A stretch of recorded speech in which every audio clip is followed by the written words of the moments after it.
Boa noite, voltamos com especial informação a verdade.com, onde atualizamos as notícias da região do Tâmega e Sousa e também da pandemia da Covid-19.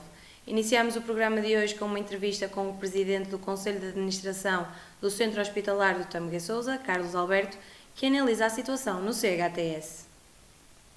Presidente, nesta fase já de desconfinamento na região de Tâmega e Sousa, aliás em todo o país, que hoje começa mais uma fase do Estado, passa agora para alerta, nesta região que estamos inseridos. Como é que está a situação no Centro Hospitalar de Tâmega e Sousa? Como é que está a capacidade e o rendimento das equipas?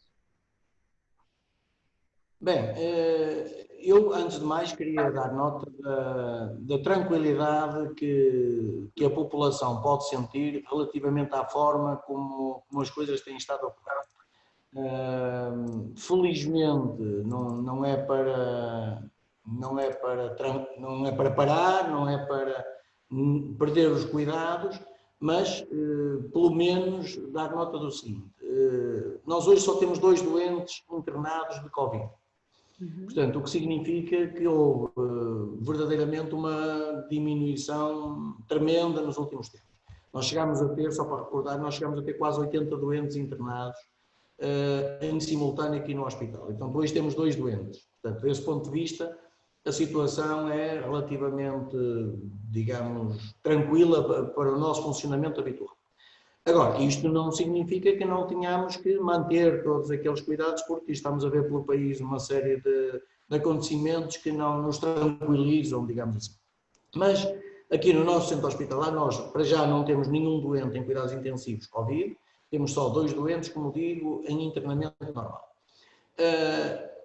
Temos tido, nós aqui nesta região, temos tido circunstâncias muito particulares. No início, como se recorda, o primeiro doente foi um médico aqui do nosso hospital, depois tivemos o surto em Felgueiras, tivemos o surto em Lousada, tivemos um surto no lar de Rezende, tivemos um surto recentemente no lar de Sinfães, onde nós também fomos lá com os nossos infecciologistas dar apoio e tranquilizar as equipes para, enfim, trabalharmos em equipe.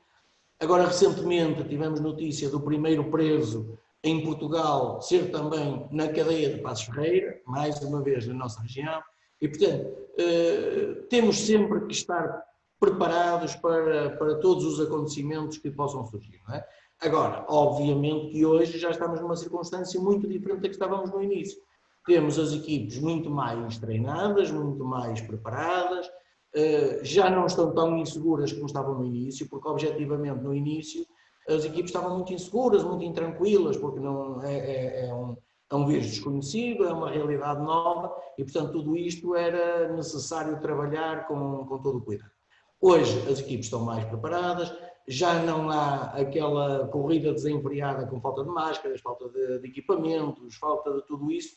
Portanto, hoje, felizmente, o mercado está a estabilizar desse ponto de vista, já não temos necessidade de ter que comprar tudo a qualquer preço e a correr, porque o mercado já vai estando disponível, já baixaram os preços dos materiais e, portanto, eu diria que estamos a entrar num período novo, não é?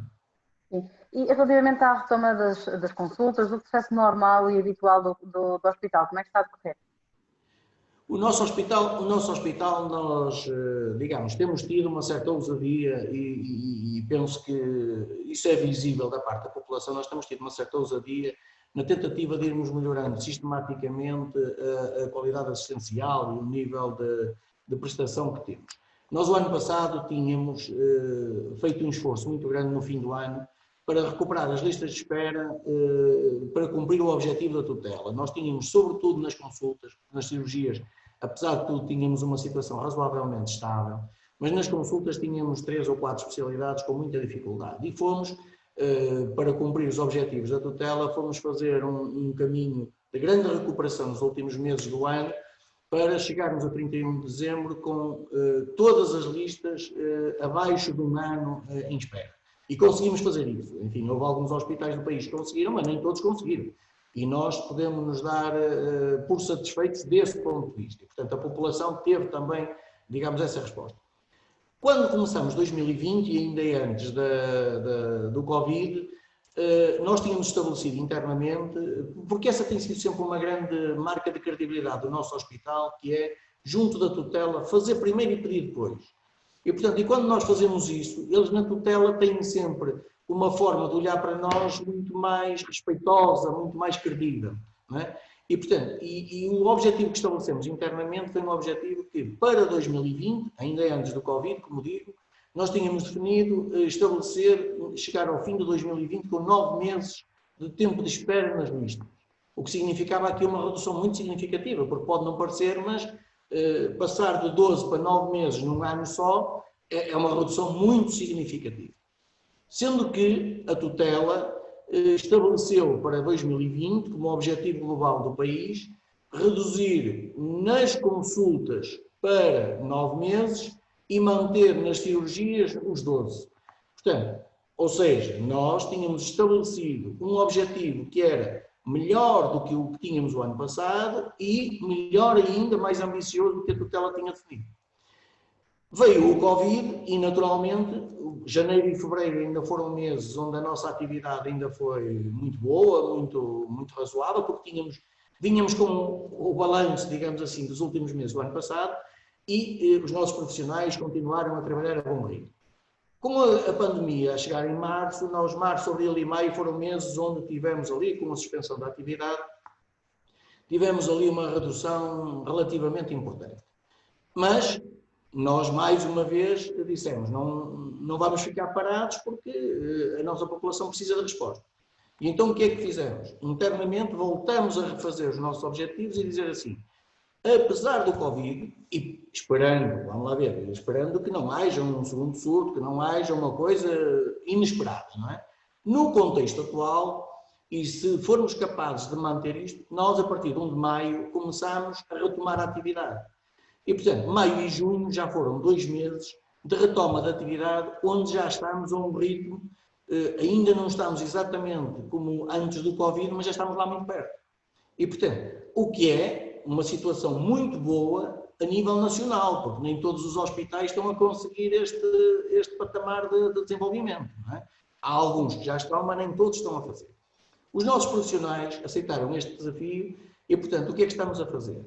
Para podermos acompanhar ao longo do ano que isto corre bem, definimos objetivos parciais. Dissemos assim, em 31 de julho, mês 7, eu quero ter as listas iguais às que tinha em dezembro.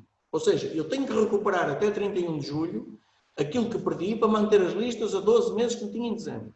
A 30 de setembro tenho que ter 11 meses. A 30 de novembro tenho que ter 10. E em 31 de dezembro tenho que ter 9 meses. Portanto, e isto vai ter que ser muito acompanhado, porque se eu estou à espera de novembro para ir acompanhar a situação, vou-me perder e não vou conseguir. E, portanto, as pessoas estão conscientes do caminho que é preciso traçar e este trabalho está-se a fazer a bom ritmo, não é? E, portanto, eu diria que, se tudo correr normalmente, o Centro Hospitalar do Tâmega e Sousa vai chegar ao fim do ano com um resultado que é não só melhor do que aquelas listas que tínhamos em 31 de dezembro, melhor do que a tutela definiu como objetivo nacional e, portanto, num ano com pandemia pelo meio, eu diria que é mesmo a ousadia da nossa parte, não é? Claro. Presidente, hoje também foi aprovado no Parlamento a atribuição de um prémio para os profissionais de saúde. Como é que leitura faz esta aprovação e este prémio para quem esteve na linha da frente?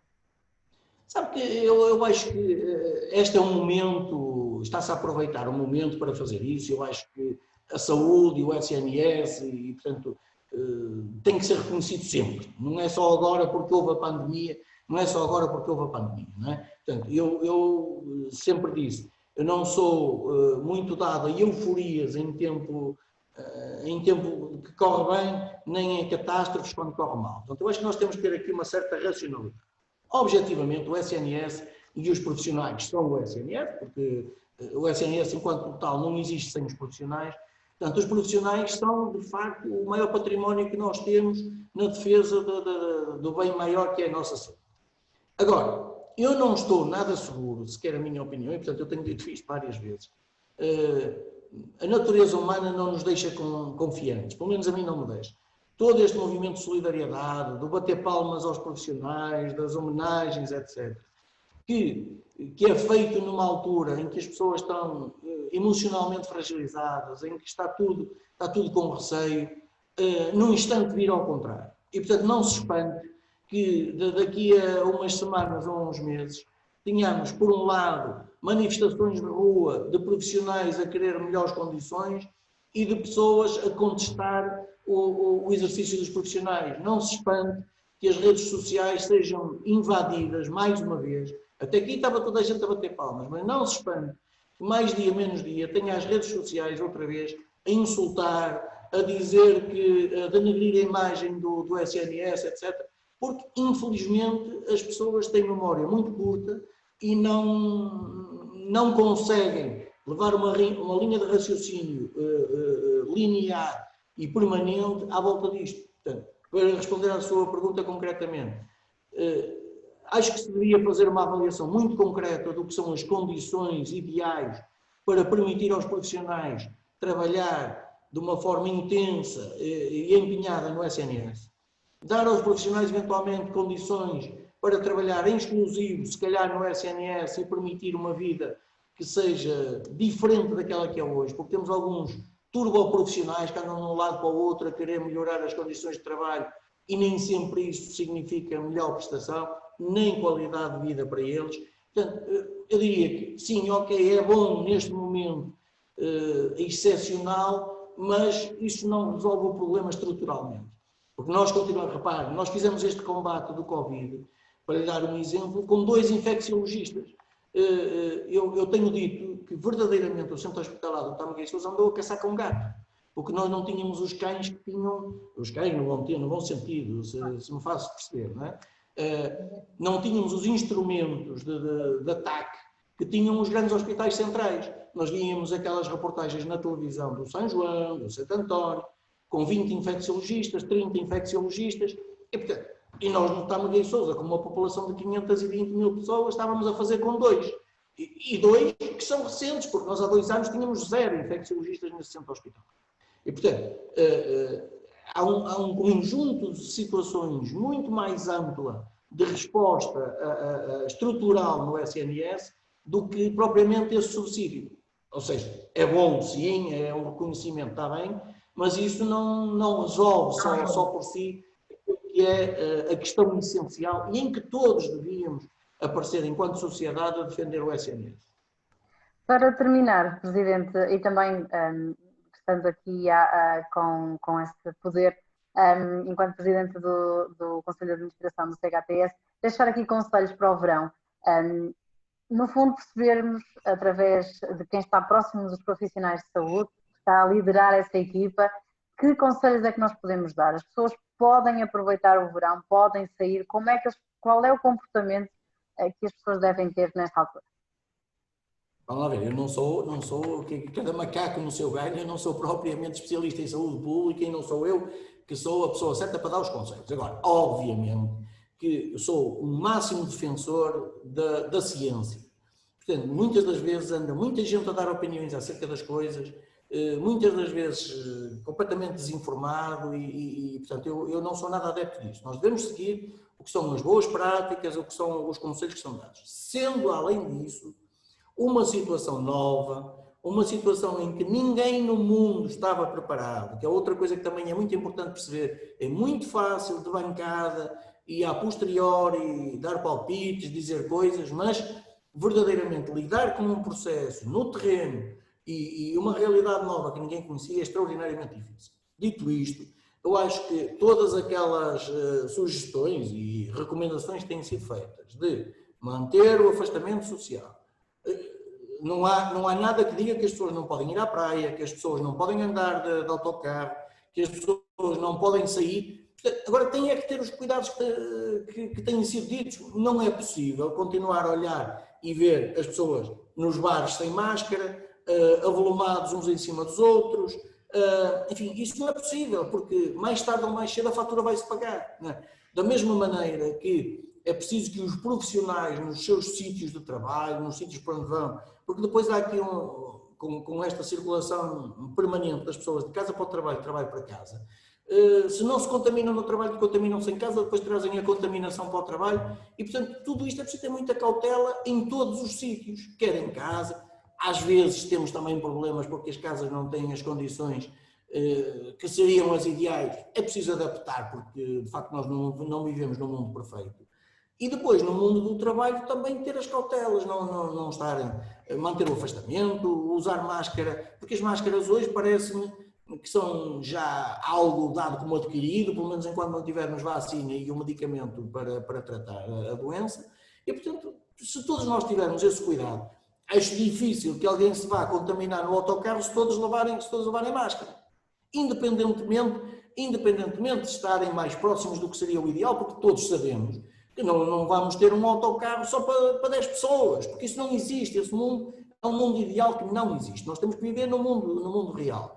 E, portanto, mesmo os restaurantes hoje, eu tenho ido algumas vezes aos restaurantes e vê-se que as pessoas fizeram um trabalho muito intenso de adaptação das condições, de redução do número de mesas, colocação das esplanadas e tudo isso. E, portanto, eu diria, a nossa vida tem que continuar. Nós temos que também olhar, porque às vezes temos esta nossa visão de curto prazo e esquecemos que já houve muitas outras pandemias no passado, já houve muitas outras situações e que as pessoas resolveram. O planeta foi sempre o mesmo. Houve uns que foram, outros que vieram, e portanto o planeta foi sempre o mesmo, as coisas foram se adaptando. Agora, temos que todos nós dar o nosso contributo e no nosso comportamento, seja em casa, seja no trabalho, seja nos locais de lazer, ter uma atitude que seja absolutamente responsável para a nossa proteção e para a proteção dos outros. Muito obrigada, Dr. Carlos Alberto, por estes conselhos e por este ponto de situação relativamente ao Centro Hospitalar do Tâmega e Sousa. Nunca é demais relembrar os cuidados a ter para um desconfinamento em segurança. Numa visão pelo Tâmega e Sousa e olhando para o Concelho de Paredes em específico, a autarquia revelou que vai apresentar até ao próximo dia 12 de julho uma candidatura ao Programa para o Ambiente e Ação Climática, LIFE 2020. A candidatura, que está estimada em mais de 1,5 milhão de euros, tem o objetivo de proceder a um sistema eficiente de saneamento na zona sul do Concelho de Paredes. A Câmara Municipal de Amarante garantiu que a alteração da cor do Rio Ovelha não se deve a descargas ilegais nem representa riscos. Esta confirmação foi feita após uma denúncia por parte da Associação dos Amigos do Rio Ovelha. A Assembleia Municipal de Sinfãs aprovou na passada segunda-feira o relatório de gestão e os documentos de prestação de contas relativas a 2019. O ponto foi aprovado por maioria na Assembleia Municipal. No que respeita aos dados de hoje da Covid-19 e de acordo com a Direção-Geral da Saúde, houve um aumento de 5 casos no Concelho de Passos de Ferreira e de 1 caso no Concelho de Penafiel. Nos restantes concelhos da região de Tâmega e Sousa, os dados mantiveram-se iguais aos divulgados na terça-feira. A nível nacional, Portugal apresenta hoje mais 3 óbitos associados à Covid-19, o que faz um total de 1.579 e mais 313 infectados, 42.454 no total, 218 dos quais aconteceram na região de Lisboa e Val do Tejo. Do total de infectados, 503 estão internados, mais 12 do que ontem, 79 dos quais em unidades de cuidados intensivos, mais 3 do que os dados divulgados pela Direção-Geral da Saúde na passada terça-feira. No que respeita a recuperados, Portugal tem agora 27.798 pessoas que já não fazem parte dos casos ativos, sendo mais 293 do que ontem. Para continuar a acompanhar toda a atualidade da região do Tâmega e Sousa e também da pandemia da Covid-19, já sabe que estamos em averdade.com e também nas nossas redes sociais. Quanto a nós, voltamos amanhã. Continuação de boa quarta-feira.